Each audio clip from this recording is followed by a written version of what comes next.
he's skittish of strangers. Sure.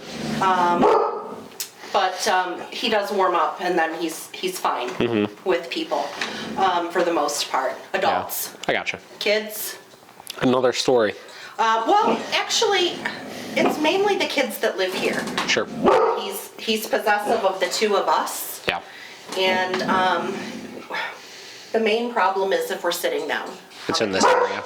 Like when we're walking around, just doing regular, normal stuff, he's pretty much fine with for the most part. I gotcha. Except for the youngest one.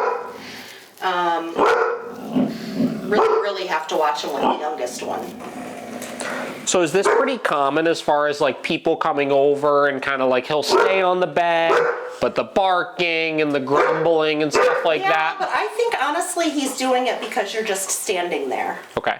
He would have normally calmed down by now. I gotcha. And also a lot of people that come over, it's not like he's never seen them before either. And he doesn't like hats. Okay.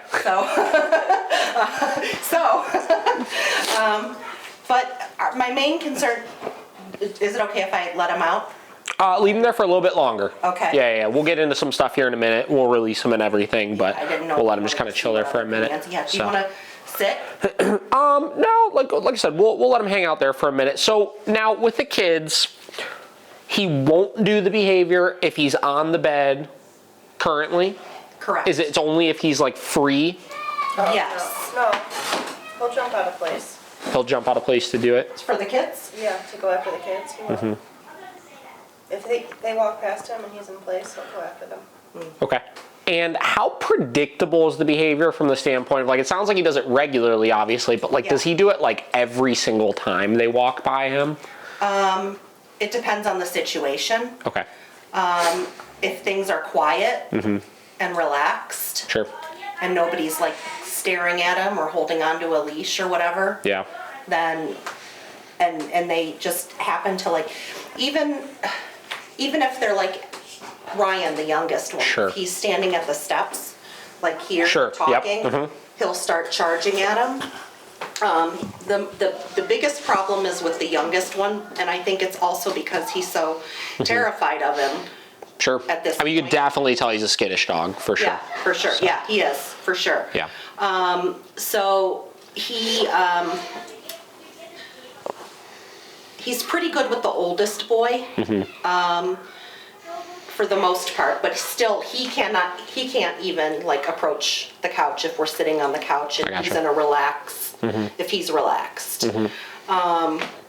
without him going after them. I gotcha. He's never bit one So he of them. scratches them, though?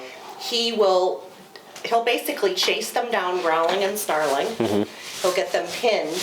Like one time he got Ryan pinned against the fireplace. One time, and then he got the girl. He got her pinned in the corner. Yep. And he'll jump on top of them and like scratch at them and sound like he's biting. Okay, I gotcha. All right, so couple things right off the rip that I know I've noticed that are related but unrelated to that. So your communication with him, though it's not horrible because he's obviously listening, right? He's staying on the bed. There's a lot of kind of mixed, confusing signals that you were giving, like when he was coming in. So some of the like, the way you were correcting him when he got off of the bed, there wasn't a whole lot of clarity to how it was happening. When he was on the bed, like we were kind of letting the grumbling and the barking go for a little bit, then we were correcting for it sometimes, et cetera, right? So just some inconsistencies with stuff that I like to tighten up. And a lot of times when I'm working with like dogs that are massively fearful of stuff, I actually like simplify my criteria to like what's the most easy thing I could ask them to do right now, right? And what I do is I hold them to like the highest standard with that thing, right? So I know that when he's scared, he's probably not going to stop with the little huffy puffy stuff initially, right? Yeah. But I can probably get him to maintain his place really easily, right? So what I'm gonna do is I'm gonna make my criteria just place, right? And if he breaks place or if he doesn't get on place, I'm gonna be very firm about the correction for that, right?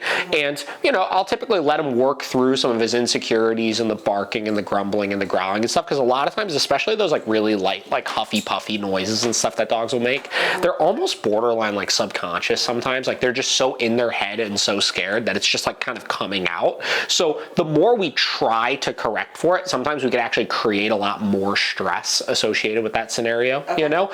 And when the behavior does ultimately stop, like it's stopped at this point, obviously, it typically has little to do with the fact that it was corrected for, and it just has to do with there's been enough time at that point where he started to settle down, right? So just kind of, you know, the communication in general outside of with the kids, I want to just tighten up a little bit and just focus on some kind of ways to fix those types of things. So This looks very genetic to me. You know, I think we might have talked about it a little bit over the phone, but like when you got dogs that have this strong of like fear drives and stuff, like it's almost never a result of something happening to them. A lot of times it's kind of just wired into them to some extent, you know. Free doesn't mean that they can't learn to control it, but like a lot of times, like when they're this scared, like they're gonna be pretty scared of stuff. Place certain things can amplify it, you know. But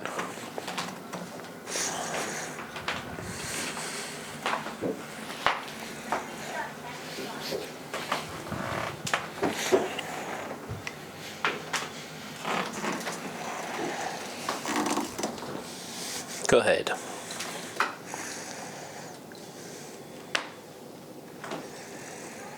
Free. One more.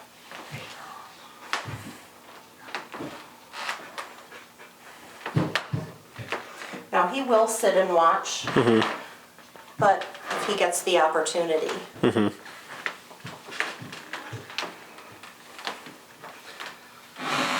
So if I was doing this and you weren't standing there holding his leash, he would typically stay in place. Yeah. But he would do this, you know, Yeah. not taking his eyes off, panting. And then if I walk up to him, then he'll try to get her. Yeah.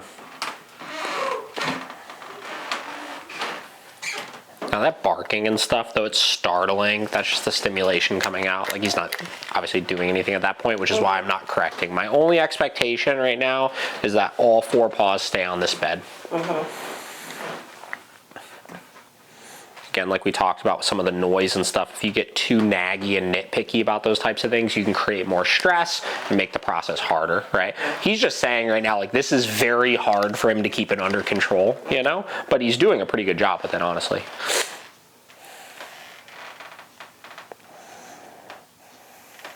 Let me see what happens if I lower her. Do you want me to let her go? Where will she go? Just downstairs? Downstairs. Sure. No. Place.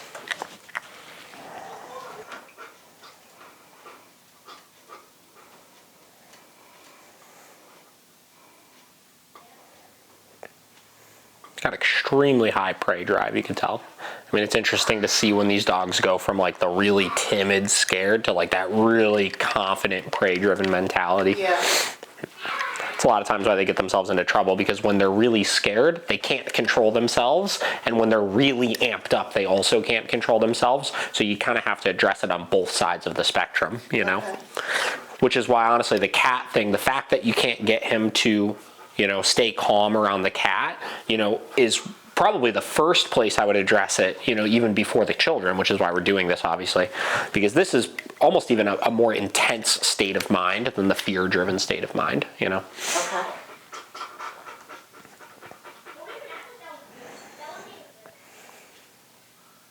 What a good kitty. Yeah, right.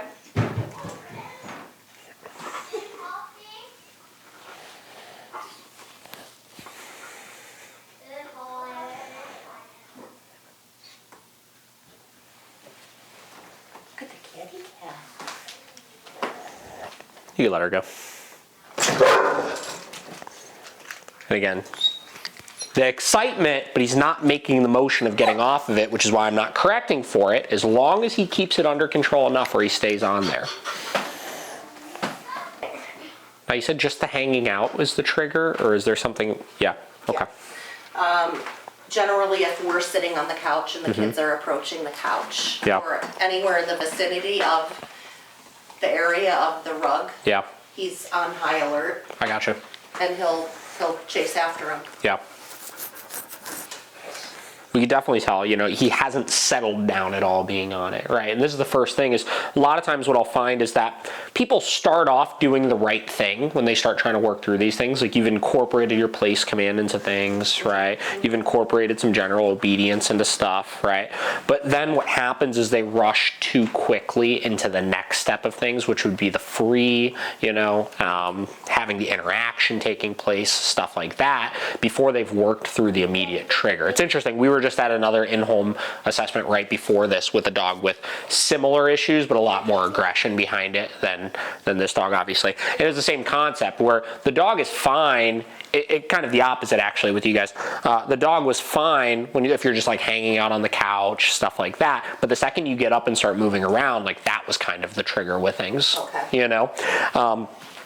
And, you know, the first step in working through these types of issues is we need to have a really good place command or a really good bed command. And we need to get them to a place where when that trigger is happening, so in the other dog's case, the moving around, in your guys' case, the just hanging out on the TV doing something kind of thing, that you see the dog actually settle into the position as opposed to like, oh, okay, he's holding place, right? He's doing a good job with that, but his state of mind still isn't there. You know what I mean? He's still very concerned. So I relaxed and not paying attention. Yeah, and for some dogs, that's like, you know, a long process where like you may for the next 3 weeks, anytime the kids are here, right, have him be on the place fully committed to that position until you've checked that box like he hasn't done anything at all at this point. You know what I mean? And, you know, he's laying down now, which is another positive. He's not making as much of like hard eye contact and stuff. And you see that process going along. But let's say right now he lays down and winds up taking a nap. We need to build on that success. Just because we did it one time doesn't mean that we're totally there yet either, right? So you need to essentially make these kind of stepping stones of like, okay, first step here, that trigger of you guys hanging out in this area, just having fun doing your thing. We need to have a very long, prolonged period of success of him not reacting while that's going on and being comfortable with that picture, right? Okay. Once we've checked that box, we move on to the next step, right? Which may be more commotion going on or them kind of running around this area or whatever, you know? Once you've checked that box, then you move on to the next step, which might be him free, you know? Then you'd move on to the next step, which would be more of just general existing and day-to-day interactions and stuff. You know, same deal with the cat, right? I would recommend that the same concept applies with the cat and just hang out with the cat up here. You know what I mean? Put him on the bed. And I wouldn't get super wild with the like, I need to like bring the cat all the way up to him kind of thing or anything like that. He just needs to get used to seeing the cat hanging out and practicing impulse control of not going up. And like you said, he will kind of do that for you already unless you really push that boundary. But we need to have prolonged success with that before we move on to the next step. You know what I mean? And then the other side of the equation is just having really, really clear precision to where we give our corrections and how motivating we're being. Like I said, like all the barking and this and that, I wasn't correcting for any of that kind of stuff because he's gonna let out energy while this is going on. He's gonna let us know this is hard for him. But as long as he doesn't make the mistake of actually getting off of the bed, we gotta let him work through those emotions. Same deal with us coming in, right? As long as he holds the bed, I don't care at all what kind of noise he's making while he's on the bed, right? As long as he holds the bed. But the second he makes the decision to not do that anymore and actually steps off, or in the case of us coming in, actually gets off and tries to run away, that's where we would give the correction, but the correction will be much more motivating, right? So for example, the first correction I needed to give with the cat, like when you brought him up and he actually stepped off the first time you came up this way, that was at a 75 that I gave a correction at there, right? So it was much more motivating. And for this, I just have the e-collar set at 100 because I want to really set that tone of this is a mistake you cannot make, right? So there's more motivation for him to actually hold that position, which will get the point across more clearly and get his attention off of what's going on over there, you know? Okay. So that's a lot of what's happening right now, you know? Good job, buddy. I'm not seeing, you know, again, like the situation is not good, like we talked about over the phone. Like I don't like that he's chasing the kids and scratching them and this and that, right? But he's showing that he can control himself, you know? He's showing that he's very prey-driven and it's gonna take a pretty motivating correction to get him to control himself, but he's showing that he can do it nonetheless. You know, I think that you're not giving him enough time to just be successful with that. Okay. right? If he doesn't have an opportunity to be successful, where it's like, wow, like I did this a bunch of times and didn't get any corrections for it, he's always still going to be in a slightly stressed out state of mind, you know? Which is why the naggy corrections and this and that, like, you know, it kind of keeps him in this cycle of like, I don't really know what to do right now. I don't really know how to be successful with this right now. Okay. So this is the place to start right now, is you got to get him really good with this. And again, this is positive, right? He's holding this nicely. He's no longer paying attention to what they're doing at this point. So we got to let him be successful with it. Maybe you do this for another 20 minutes or so and then give him a break, put him away for a little bit, you know, Okay. and then do it again later, right? And then working with the cat tomorrow. And then, you know, continue doing that until you start seeing you put him on and he just kind of does this. He gets himself on, just settles into it. He's like, I'm going to be here for a while, you know? So. All right. So That's a the starting nights place. You guys are here. We Yep. are gonna use you guys, and on Yeah. the nights that you're not here, I'm gonna use Lowly. There you go. And you know, here's the thing, like, make it organic, you know what I mean? Like, I'm sure you guys would love to hang out here and watch TV and be a family together and do stuff like that. So use that as your opportunity to work on this, you know? Make him adapt to your lifestyle as opposed to the other way around.